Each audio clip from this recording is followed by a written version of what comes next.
So, Greg, we had some discussions earlier about where the Fed futures have moved. We've been looking at the 10-year. We looked at there's some inversions. What's happening? Yeah, so that's where the pomp and circumstance is in the bond market. And so there's been a radical shift in what's being priced in the market from the Fed, right? If you go back to November of last year, it was pricing in this year 50 basis points of hikes. Now it's 50 basis points of cuts. That's just a radical shift in a short period of time. So what the bond market is really telling you is that economic activity is slowing, not only here in the U.S., but globally. And especially like in Europe, if you look at Germany, right? Yeah, and particularly in Europe. If you look at one of the biggest surprises, I think, this year, it's bunds.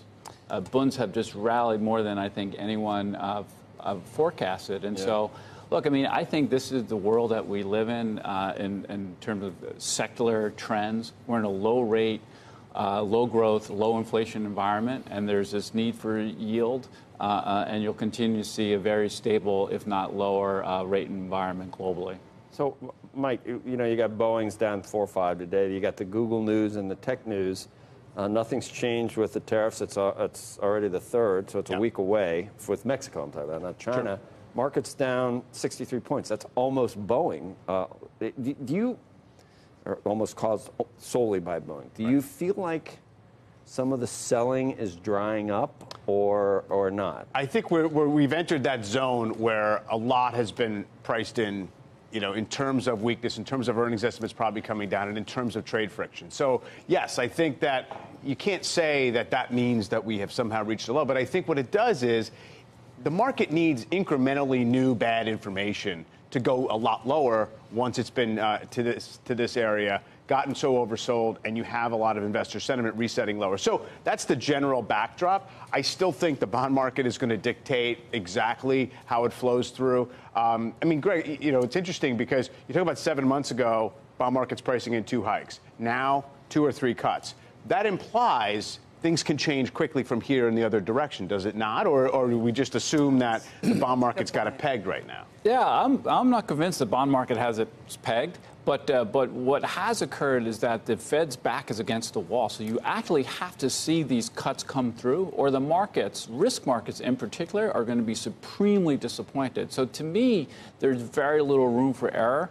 And the markets have, I think, pushed a little too far in terms of expectations around the Fed saving the day in terms of rate cuts. I would add a little nuance about that Fed, sort of what the market's saying with respect to the Fed and all. I went to Clarida's speech on Thursday and walked out and thought, they just changed their bias to easing. Really? No question. I read all his speeches. I've met the man. That looked like a clear change in tone.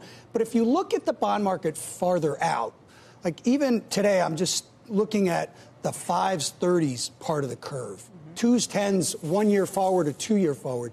The break even or inflation forward curves. Those are all steepening way out. So the market isn't really saying, hey, the reason that the Fed's going to ease is because we're going in recession. They're saying, look, these conditions are pushing the Fed into ease. But if they do it, on the backside, we could actually create more of an inflationary impulse later on. So it's not really quite the same where, if you take 2007 or 2008, where, no, we were really, we were headed south and all parts of the curve were flattening. This is actually steepening out in the back end. So, yeah, they're going to have to probably validate it with at least one move. That would be my expectation. But then from that point forward, it may just dissipate and we may, the rate market could really move sharply higher. Furthermore, what's happening now is it's actually hastening the Fed's transition from a combination of mortgages and treasuries to all treasuries. Because refis are picking up quickly. That'll shrink the Fed's mortgage portfolio and put vol and duration back into the market so that if things do turn, the market could sell off sharply. What's the eventual terminal low, do you think, in the 10-year, Greg? I think we get down to kind of 150 type of zip code. So the way to think about it is, right, there's been a tremendous amount of stimulus put into the system. You have tax cuts, fiscal boost, accommodative Fed, accommodated central banks globally, and you basically got 330 top tick on 10 years. And so think about as that reverses, you have this demographic challenge, you have too much debt broadly. All these factors, I think, bode for lower rates, not higher rates. And I have a suspicion we'll sit here 10 years from now and we'll look at 3% as the biggest buying opportunity in 10 years we've ever seen. I had a long discussion with someone. I hate talking business over the weekend, but I couldn't help it. But about boomers trying to retire. And why were you talking about that?